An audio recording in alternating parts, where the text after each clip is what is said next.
Makes me want to take a shower immediately after going outside. I want to go back in and rinse off the humidity. That said, we could talk about the weather all day, but I don't think people are coming here to hear that. So right. Cindy is a sexual abuse survivor and advocate, author, speaker, and entrepreneur, and a philanthropist. And you did complete your memoir transcript recently, but you are the author of Under the Orange Blossoms. That's right. That's right. How you doing today, Cindy? I'm doing great. Really good. Early morning. How about you? Oh, it is for you. Yeah. Me in Florida. It is a fantastic day to be alive. Sure. Every day is. I think you have to hit the ground and say grateful. Right. Always. I remember there was a time where it was even just so crummy. And I used to try to think about just write down a few things about what can I be grateful for? And it was just such a hard time. We all have hard times, but I used to think my coffee was the best thing of the day. Just try to think of one or three good things. And today it's way more than that, than my cup of coffee. But yeah. I went through this as well. When I started meditating about 4 or 5 years ago, I found that gratitude meditations were super helpful. And what it started to do for me was make me find gratitude in things that wouldn't normally have been on the list that people start checking off first. And I found myself standing in the shower, and I looked over at one of the tiles that had this intricate seashell type of design stamped into it or whatever. And I thought to myself, I was like, somebody put their time, effort, and their soul into creating this for whatever reason to support their family, or maybe it was the thing they went home and told their wife, look, they chose my design, this is my thing. And they did all of that. And it's simply just sitting on my wall, not being paid attention to in any way, shape, or form. But I should be grateful that somebody put their time and effort into something so minute that it brings some kind of aesthetic appeal to my life. I get it. Are you talking about one of those fossil looking things in the tile? Correct. Yeah. Just as a random item. Yeah. I completely relate. But understanding that somebody's life is behind it. Yeah. Why don't we move forward? Okay. I want you to give you a chance to go ahead and introduce yourself. Tell us what you're here for, and how you came into being the person that you are, the speaker and author, and we'll kind of go from there. Okay. Well, let's see here. I'm going to try to do a Reader's Digest version because I could be here all day talking about this. So I wrote a book. It's a self-help memoir book, and it's called Under the Orange Blossoms. And it's basically about my childhood and my life, about what it's like to live with a pedophile, what it's like to be sexually abused. Where do you go from there when you are a child and you're stuck in a situation that you can't leave? And at the time, so this was during the 70s, and I went to teachers. I went to, actually, I even went to the authorities. And because I didn't have broken bones, I still had my hymen intact. I went right back into the household. And my perpetrator is my dad. And he molested other children in the neighborhood. And his main form of I guess you could say that people love to know this. His main form of sexual abuse was photography. So he was really into child pornography. And so he would wake me up at night and, take pictures of me in a certain way. And I thought, you know what, this is I'd rather, because my dad was very violent and I was terrified of him. So I Mm. thought, you know what, this is easy. I could take a picture, I could smile. But as the years were going on and there was fondling going on, I was just sort of, I felt like a prisoner, like I was captive and I was stuck for many, many years. And he would threaten me physically that if I told or I shared, then my mother would be hurt and my sister. And I have to say, my mom and my sister were the truest, most caring people to me. And they also didn't really, they were very demure and, I felt that they couldn't really stand up for themselves. So I don't know. I don't know how this pecking order happens, but I just thought like, well, I'll have to step up then. I'm going to have to step up. So, to grow up during this time, there wasn't even a women's shelter at this time. There wasn't a rape kit during this time. If you go to your teacher, they're like, well, what can I do? You seem fine. So then I would get sent back to the house. And I know one time my mom did go to, kind of like a shelter. It was a place where people took you in and, you were able to find sanctuary and refuge. But it only lasted so long. And basically this memoir that I wrote is about how I went through this journey as a kid. And I really wrote it from the perspective of a child and what I saw. And then I had forgotten, actually, ironically, I forgot what had happened. And that's, PTSD. And, I moved overseas. And during that time, I was able to recreate myself. And so I blocked out what had happened to me as a child. And until I became sexually active, so it was about 17, then is through that process is when I started having flashbacks of what had happened. And I guess this is pretty common. Have you heard of, like when you go through PTSD and you just blank out, it's your mind's way of protecting yourself is just shutting down so that you could have a reprieve, like a little break, to save yourself. And have you Your heard? mind is designed to protect you. Yeah, your mind is designed to protect you from fear or anything that's going to cause you danger or harm. What we don't realize is that's not just designed for a saber-toothed tiger anymore. That's designed for any interaction in life that brings you physical, mental pain, right? And you will mask or shut down or do anything you can to isolate that to a corner of the mind that is no longer going to cause you the pain that you have. The mind is not always, it's well-intentioned, but it is not necessarily doing the right things. It's simply doing its job, and that is to hide your heart from the pain. Right. And this applies to many formats of trauma. I mean, this is not just about sexual and physical abuse. I mean, there's a lot of, it's a process of denial that this even happened. And you just want to forget it because you want your pain to go away. And it's almost like you step through a door and you kind of dissociate from that. And I used to call it like going on vacation. Like I could just blank out and just go on vacation. But the reality set in, and I couldn't believe it when I was 16 that this was my story, that this was my life. And it came back in dream formats, which I guess is pretty common too. I was always a journal, so I would write down a journal. I'd always journal, but I would write down my dreams. And I kind of put the pieces together. I'd put the years together. It felt like a broken window. When you bash a broken window and it's just like shards, but it's got that. I felt like I was putting all the pieces together.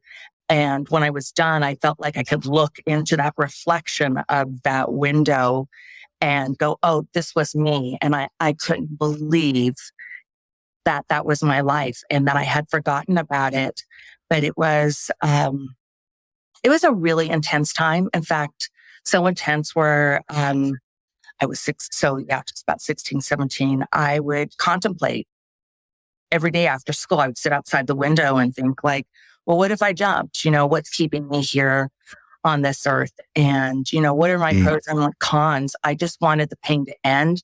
I wasn't thinking about anybody else. There wasn't, unfortunately, family wasn't holding. I mean, I love my family, but it wasn't enough to keep me there. I just wanted the pain to stop. And so I go through this process of like, what's keeping me here? Like, which, is a lot of what goes on right now with teen suicide. And now we're finally talking a lot more about that, like, how do we end this intense pain?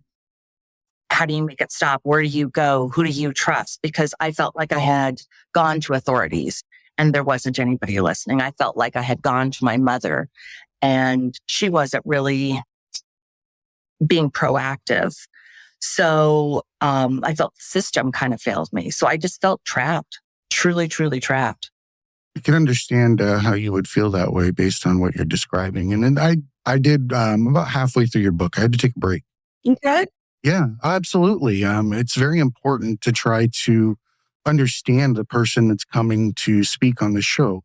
I say it all the time. I think that we live with, just like glasses, our lenses are created through our interactions over time. We each have a different prescription. In order to understand somebody, you have to try to look through their glasses and also listen to them about what it is they can see, because no two people have the same perspective. Your stack of experiences over time are completely different than mine. So you get to talk about the relatability in it. And when I opened your book and I read through it, it's extremely raw. It's very well written. I love the fact that you come in and out of the perspective of who you were and who you are in recollection versus in the scenario. And it's something that I encourage everybody to pick up. And I only took a break because it's just simply, it's something that you have to respect when you're reading, because you can feel the pain and also the passion behind the message at the same time. So I'm honestly halfway through.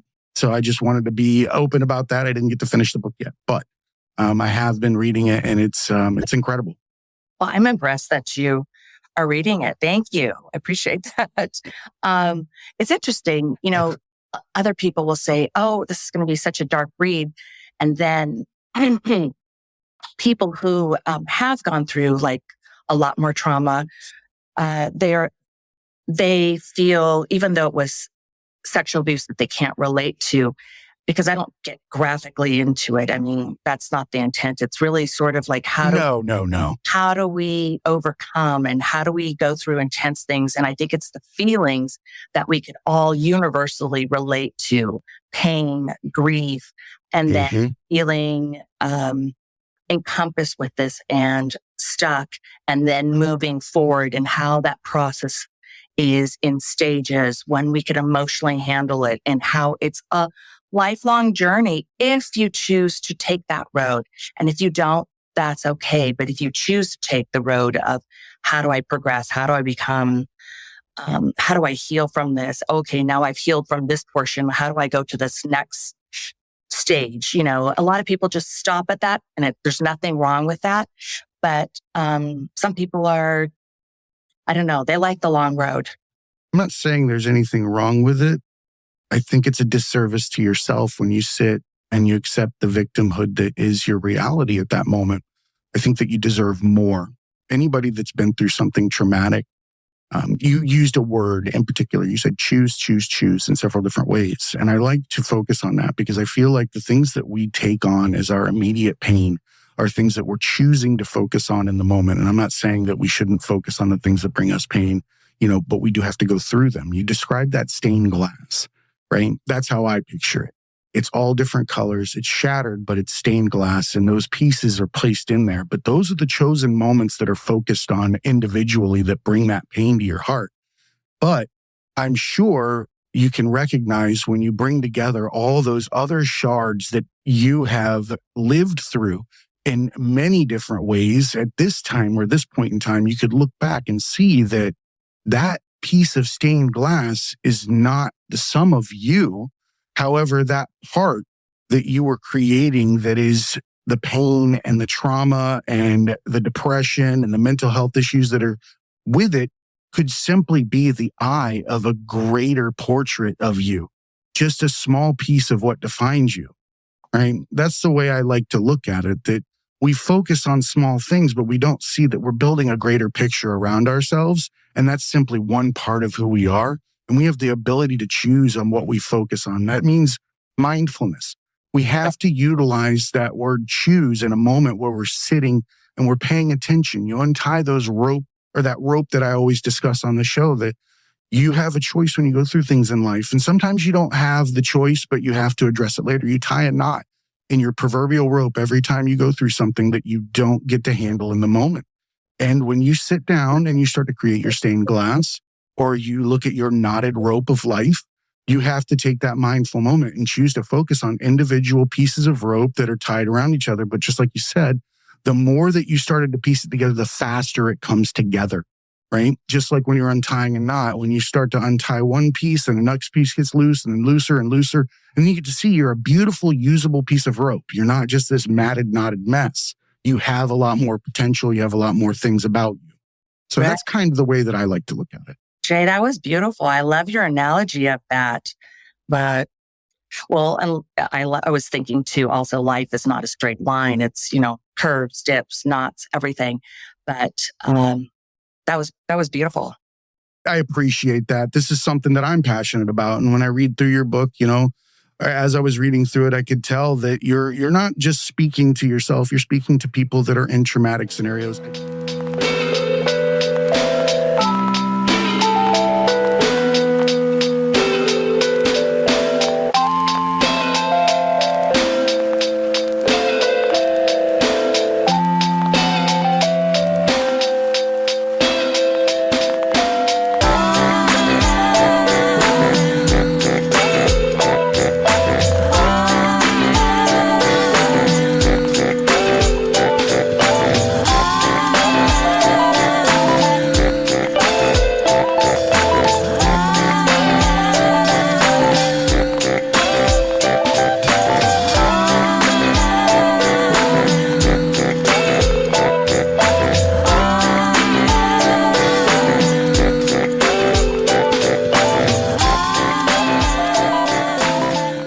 I want to talk about what you did outside of, because there's mechanisms, there's levers to be pulled in order to have the awareness that you have, right? Or to begin that path. We have to hit our knees to plant the tree for a new life, right? So can you tell us where that was and when you realized that you had a different purpose, or a purpose for, your life, and how you began to grow into the understandings and who you are now? This is going to be a roundaway. I think I've had a couple epiphanies when I was younger, but so it's kind of like at my lowest point, probably one of the most, I'm still a little ashamed of this story, but it's a human feeling. So when I must have been, it has to be somewhere around here because it's kind of like when the abuse stopped. And I used to feel so raging angry that I would think like, how did I get into this family? Like of all the people, how did I get into this family? And I felt just raging mad. I was just mad about my whole life. And at that point, I remember I started pushing back and my dad started to become physically abusive and emotionally abusive. And I was really I had lots of friends. So I never really felt that out there in society. I felt it by my father, the person who is around me 24/7, around in the household. But what I noticed is, I started to become my dad in a weird way. I started fighting back at how he is. I started to become the animal. And I used his tactics to fight back and kind of survive and push back. I would get to the point where he would come close to me and I would kick him in the balls. And that was almost pretty much like, that's a pretty desperate thing when a kid your own child hits you in the balls for protection. But I knew, that's pretty intense. Mm. And the things I would say. And I remember where I started thinking, like, I need to kill my father. He needs to go down. And I really stepped into his mindset. I felt like that was my best tool. That was like, if I could become like him, then I could fight this monster. And I remember thinking where I had silverware, I took the cutlery from the kitchen, and I would practice taking the knife and stabbing the pillow next to me, thinking, I'm going to kill my dad, because no one else is going to help me. I need to stop him. And he's hurting my sister. He's hurting my mother, and they're all terrified.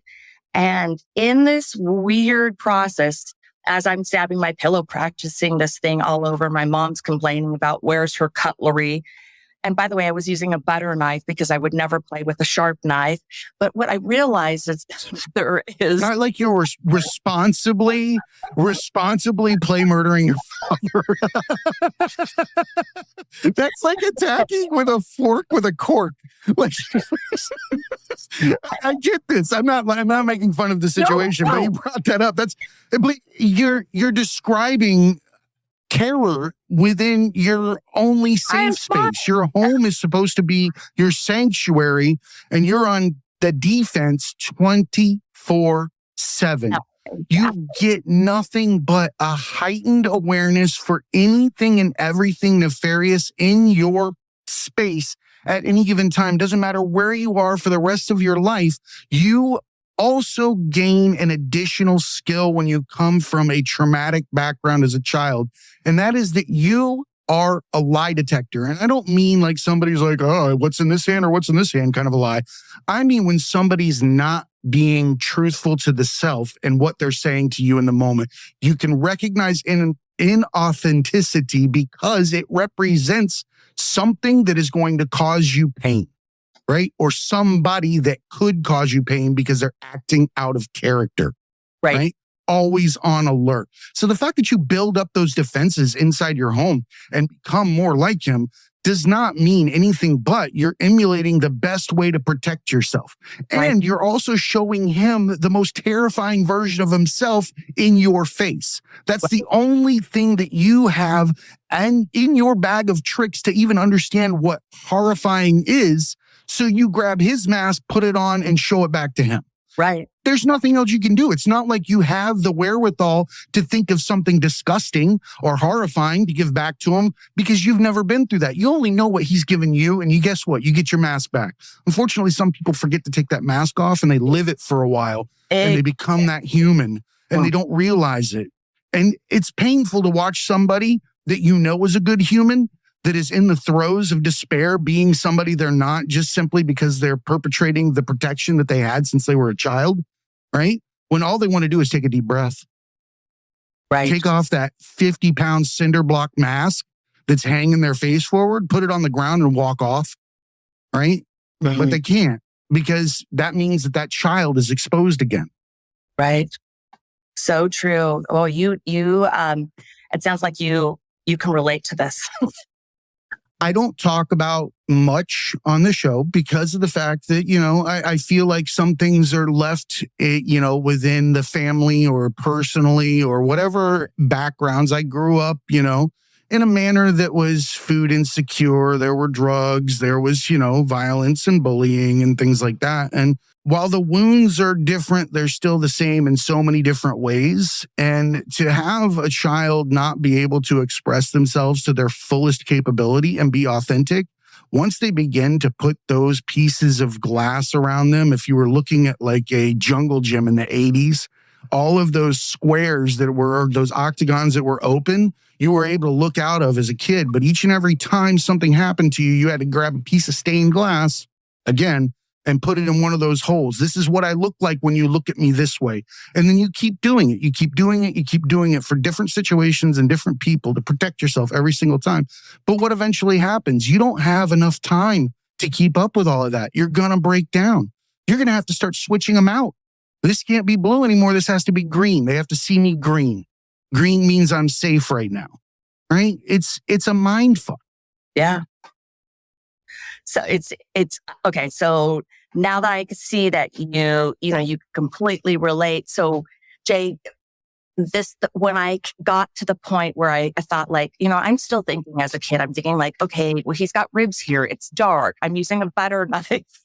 I gotta be safety first, and I'm thinking, well, killing him is not going to be, but it was at that pivotal point where I thought, oh my God, I am my father.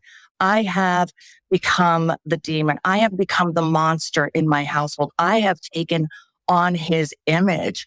And in a sense, like I put on his mask, just like how you said. And that was kind of my pivotal point. So I was 10 Mm-hmm. to thinking like, okay, I'm scared of myself now. And if I go deeper into this, I could become just like him. I could, raise a family and be this parent. I could go out in the world and just terrorize all these people, like a wake, like a hurricane, be him. And that was at 10 where I thought, I need help. How do I reverse this? How do I do everything opposite of him?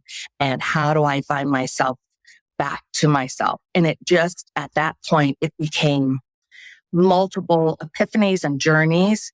But when you were talking about that, I like to call those waypoints. Waypoints? Okay, I like it. Little burst of sunshine. Waypoints on a map. When you look back at the map of life, you'll see little lit up marks that you won't recognize when you're driving by them, right? But the light is there. When you look back, you'll say, oh shit, yeah, that's why I could see what I could see there. That's why I could see what I could see there. And it starts to make sense. Again, it's like that dot to dot that you used to do when you were 8 years old in the book.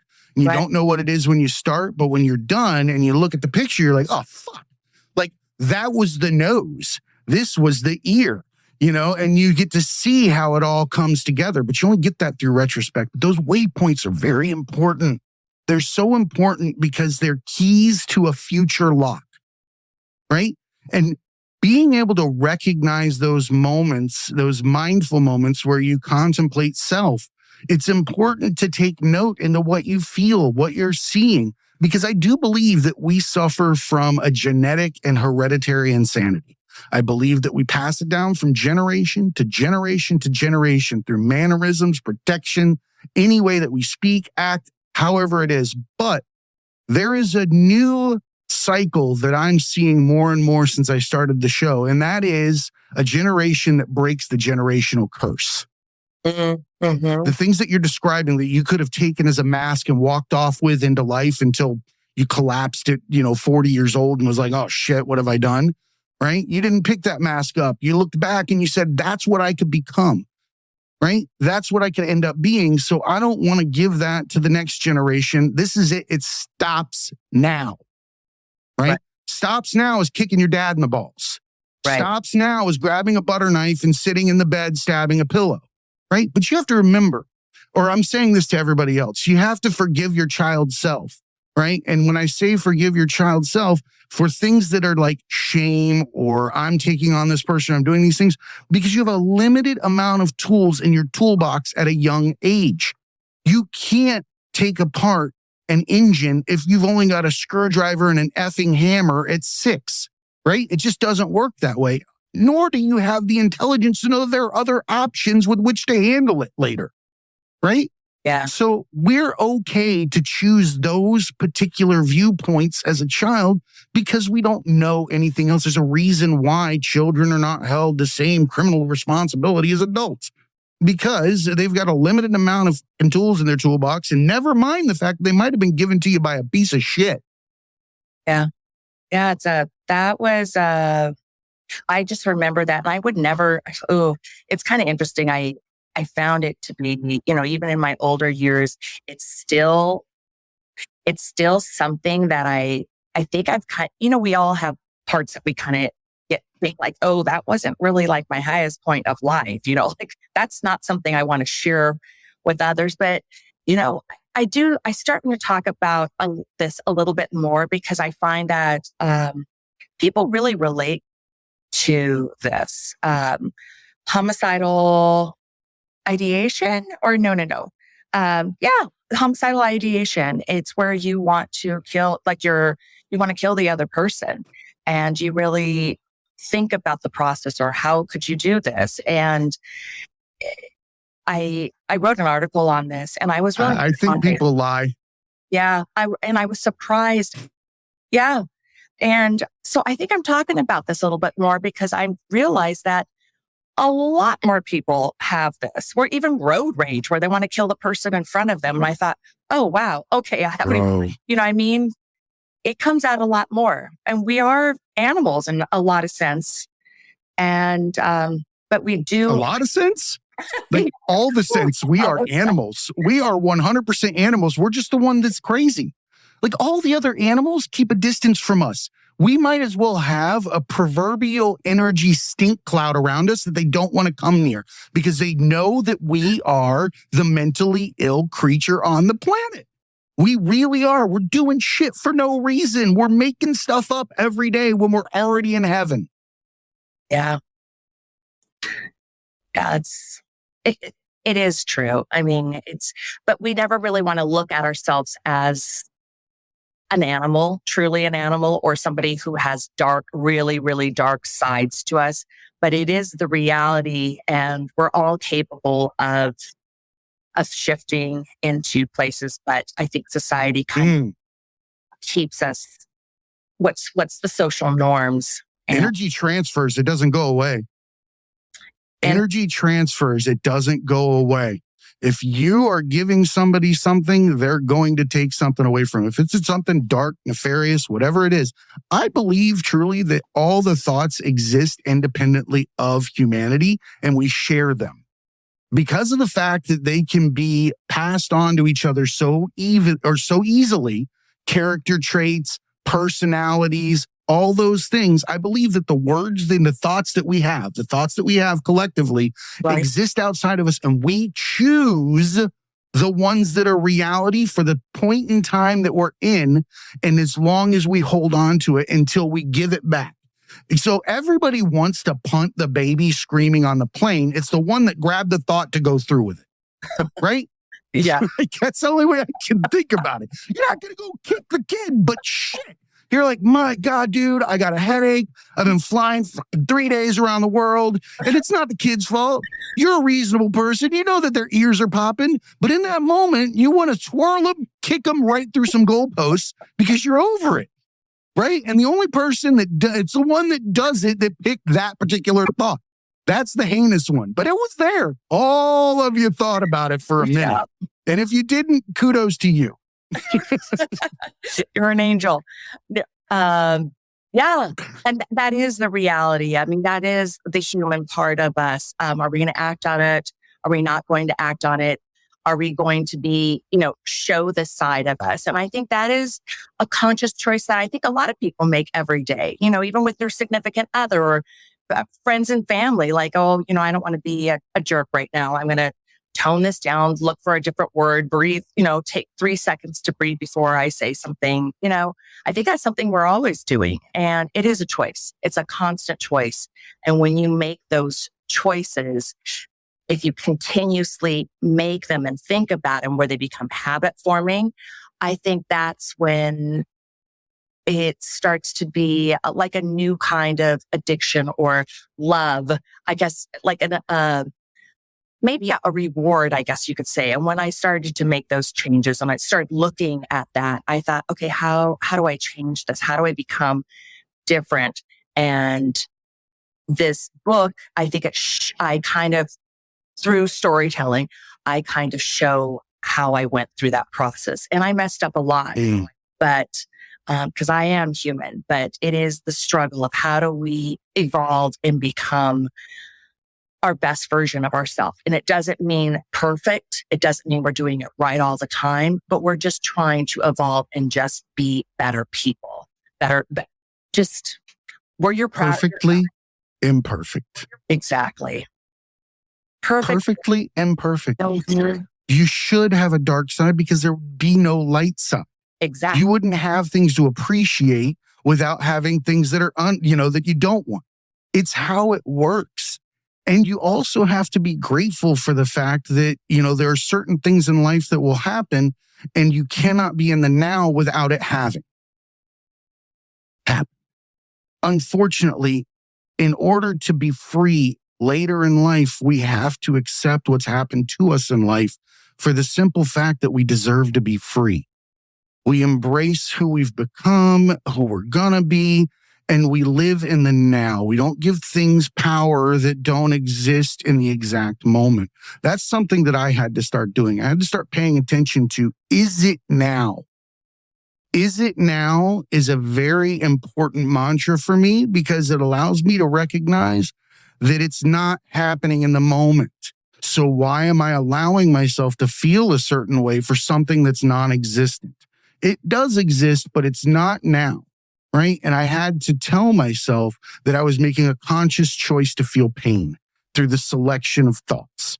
Future, anticipation, anxiety. That was me reaching out into a non-existent world as well and anticipating problems, worrying about what could happen, giving myself stomach aches for nothing that was going on now, right? And as soon as I started to tighten that shot group and start to look in the immediate circle, I started to realize how much was actually insanity, how much was a choice. How many thoughts was I grabbing from the collective that didn't belong to me or need to be in my hands to begin with, right?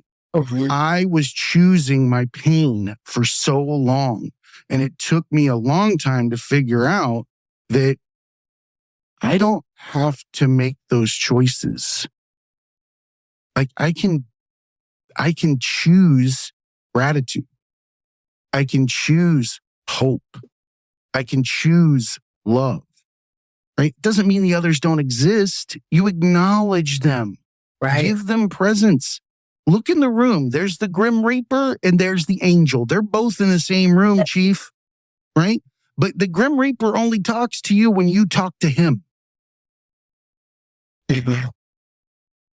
Don't start the conversation. So I'm just curious. So at what stage did you consciously, was it like an epiphany, or was it like a slow progress for you to kind of say, okay, I'm consciously going to make an effort to do this? Or was this sort of like, I'm doing this now? Like, how does that unfold? It was a doing this now.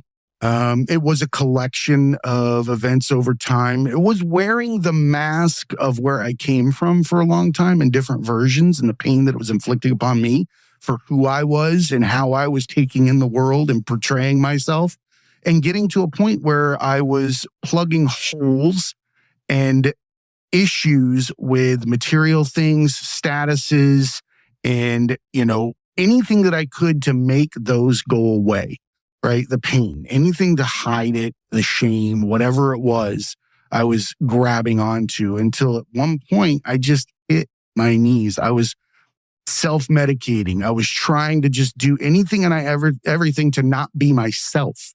That's what I realized, was just simply to not be who I was hating as a child. That child is not allowed to be out here in front of everybody. That child is not allowed to be seen or heard, right? Or can be seen, not heard if you're from our generation, right? So we understand those terms, and just hiding that child. And then eventually I realized that I can't do it on my own. I can't do it on my own, and I have to stop. I have to get off the wheel, and I have to sit down, and I have to start to research why. Why am I here? What am I doing? Over and over again. I told my wife every other day I'd be having a panic attack, and I'm like, I'm not supposed to be doing this. This is not my career. This is not who I am. This is just not fulfilling. I hate it. Everything about it. People are nefarious. There's all sorts of bullshit going on. And it came to a point where I just sat down and I started meditating.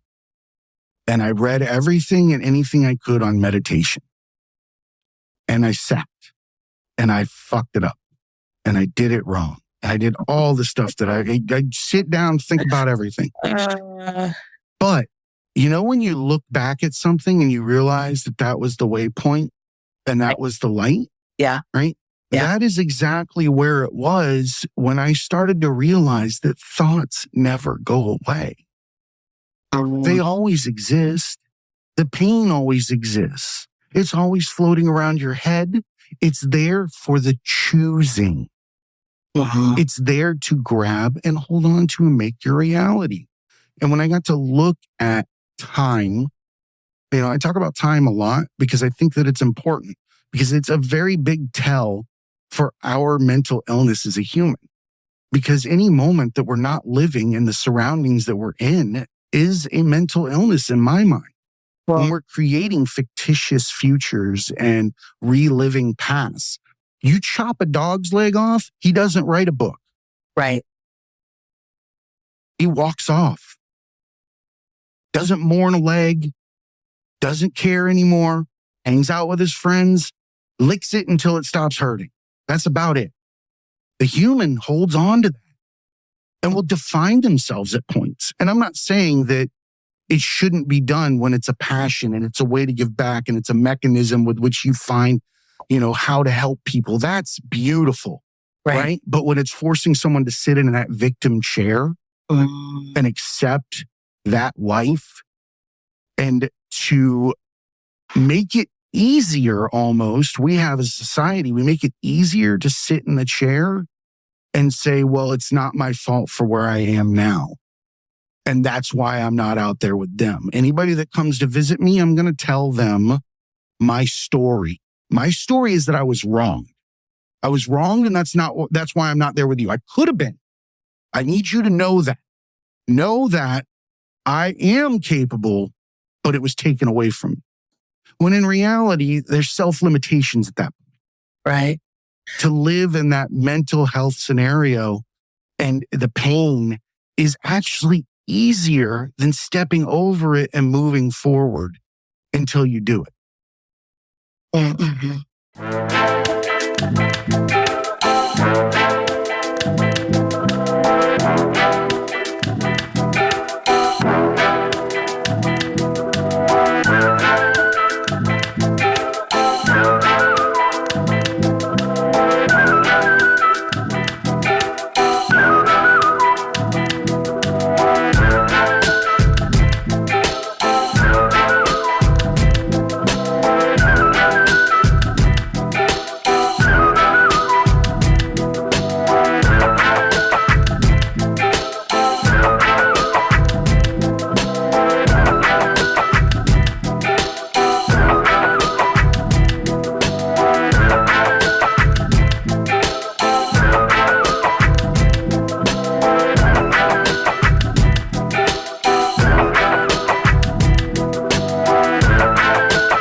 So it sounds like a lot of meditation and finding love for yourself, just recognizing I'm a great so guy. hard. I'm a great guy. I've got a lot of these things to offer. I think that's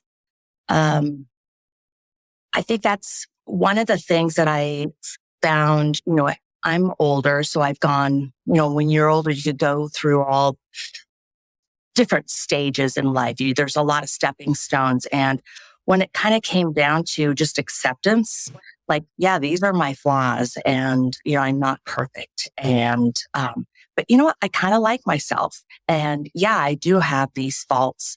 This is who I am. And it's that part of recognizing, okay, and do I love this side of me? Do I like all of these versions of myself right now? And I think that's kind of like when you come into a true form of acceptance and love for yourself. And I do a lot of meditation, and I actually try to focus on that feeling.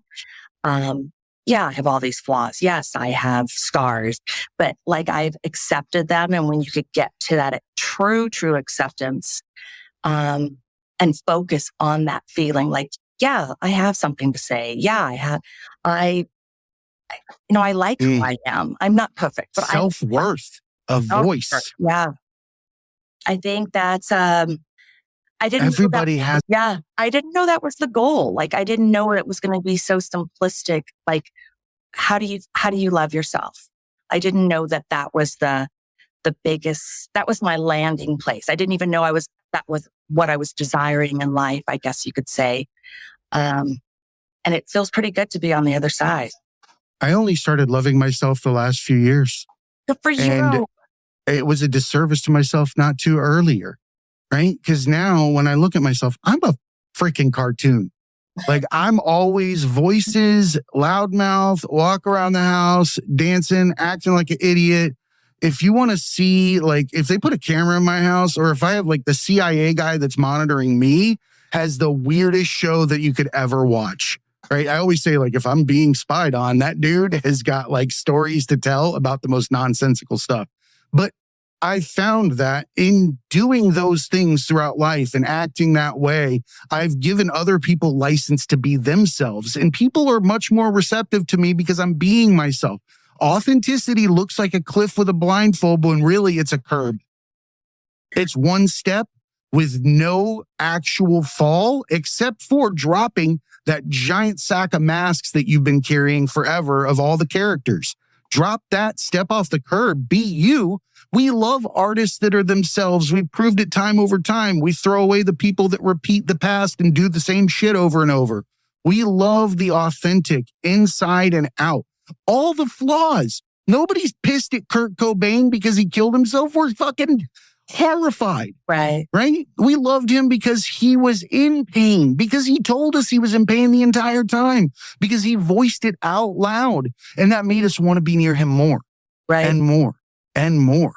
Right? Every artist and human that has ever been themselves around you, you hold in a revered status unless you are ashamed of not doing what they're doing with their life. If you got a problem with somebody being authentic, it's because you're not being. Yeah. It's a voice. Yeah. It's that part is a crazy stage of recognizing. And I think that comes a little bit earlier, where you recognize too, like, okay, I got to just be myself. I've got to be authentic. I'm going to say a lot of things wrong here. Not everyone's going to like me, but when you could step into your skin and really walk in your own skin, it's pretty powerful once you get there. And it's not always perfect. I always think like, oops, I shouldn't have said that, or I shouldn't have done that. But you know what? It's okay. I don't think I live in that world. Oops. Oops. But I live in the world of oops. Yeah. But you know what? That's what makes me me. Now I know that. When my wife looks at me ashamed of herself, it kind of makes me laugh now, because she chose me off the shelf. That's how this works in life. She chose me off the shelf. And periodically I do things where she's like, fuck was I thinking? God, she doesn't even get mad at me. So I'm like, you know what? It's my natural quirks. She's dealing with it. She understands. She taught me how to love people more and more unconditionally, because I had a phobia of being where I came from. And it made me not want to be around people that were from where I came from, or that acted that way, or looked that way, or any of those demeanors. And it really is sad, because I was taking a group of people and lumping them into a situation that is not theirs.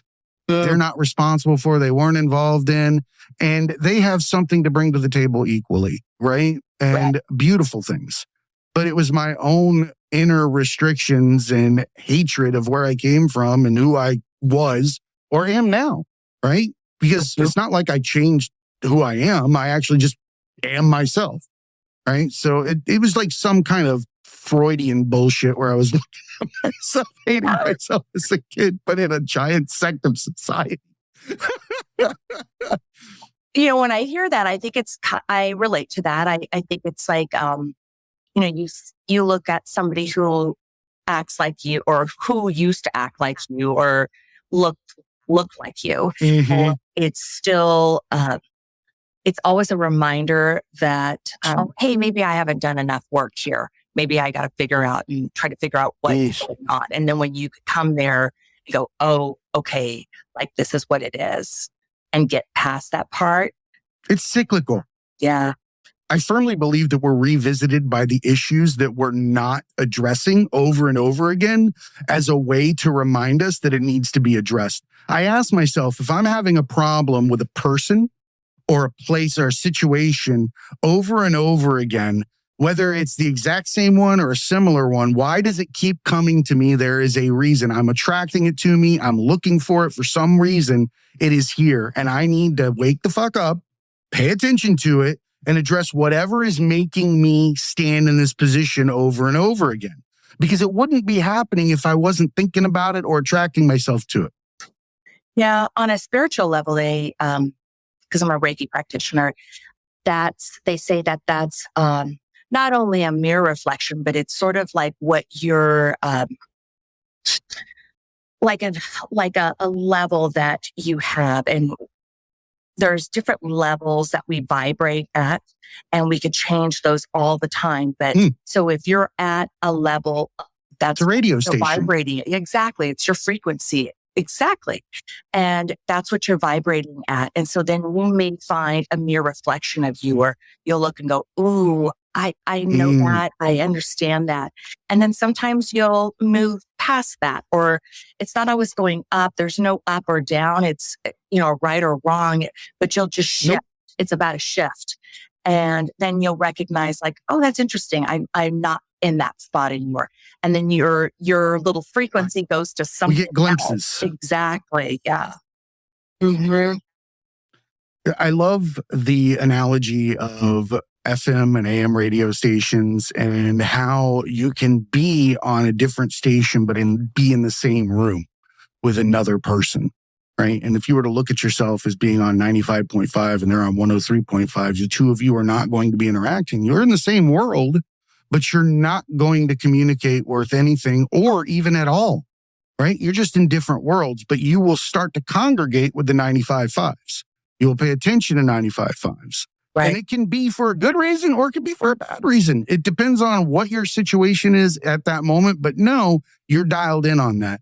I like to also look at a guitar and the strings, right? I think that we will be in a specific string vibrating, right?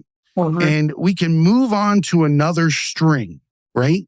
And the one that has two stations that they understand can see that the other person doesn't understand theirs, but they're not allowed to translate it, or they cannot tell them. They have to find their way to the second string and the third string and the fourth string. You lose the ability to speak backwards, but only know. Right. Right? It's not your place. You just have to live authentically on your string and let them pluck it, find it, get to it, right? Until you both vibrate on the same spot. Same spot. I find it difficult at times because I feel like I'm supposed to translate and I'm supposed to tell people, hey, look, you're right here by the goal. Look left, look left. It's right there. That's your key. That's your key, right? But this isn't Double Dare, and that's not a flag in the waffles, right? This is life, and they need to go find their own flag. If they step over 150 flags, all you're allowed to do is tell them flags exist. Yeah. I think it's vital to, when you're in that position and you recognize that you're vibrating on a different level now, and you see somebody else vibrating, on a different frequency, I guess you could say, and you look back and go, oh, but you can accept that other vibration, then that's, I feel, is so rewarding when I go, yeah, I understand that I vibrated on that level at this stage of my life. And then when you come and you look at them and go, that's really cool. And there's no judgment about that person. That's when you know that you're kind of securely on that level. Your only job is to be the best you and let everybody take cues from that. Be as authentic as you can, be as loving as you can, and try to act accordingly. And then everybody else is going to get license to be themselves in your presence. And the more that they're allowed to be themselves in your presence, they're going to start to take risks. They're going to go out further and further. And you're going to give them encouragement. And you're going to say, fuck yeah, do that. Do you. Be you. And they're going to continue to push. And guess what? Their circle's going to grow. And then their circle's going to grow. Right? And then we have beacons of light and waypoints that other people can follow. Right? That's that map we were talking about earlier. Those waypoints, they're lit up for a reason. It may not be somebody's path, but it can be a point where they can take a breath and look at their direction at that intersection and say, because if we don't leave that light, they're not going to be able to see what's there, right? Or maybe they're carrying their own. Don't we know that two lights are better than one when you're searching for something? And if I can leave the ability for somebody else to have more capability with their light to find something, that's my job. Right? That's my job to do that for them. And nothing more. If they don't figure it out, they don't figure it out. They get another tour on the rock or whatever the hell this is we call life, right? And it's not their fault. Their genetic and hereditary insanity is a gutter ball for whatever reason on this round. I'm sure I've lived a shit ton of them, and this could be one too. Maybe I'm just gearing up for the next time and getting myself prepared to be a decent dude, right? Who knows? But it's easy just to be you. Yeah. Step off the curb, be you, because that's what you're doing every single day, right? I commend you for your strength and vulnerability, right? People don't recognize that enough in life, that there is so much more strength in standing there for everybody to see without your mask than there is to wear a mask and run through them and tackle them all. It doesn't work. To stand there and show people that it is okay to love themselves, lock, stock, and barrel, in, out, shame, guilt, trauma, whatever it is, right? Guess what? Your soup. You don't get to remove ingredients. That's it. That's your meal. If you chose to put it in that pot, you better live with it. Yeah. Or find a way to change and add ingredients and still it's palatable again. Exactly. Add to that recipe. You are absolutely right. And you are giving people the ingredients or seasonings that they need to be able to eat and take in that meal.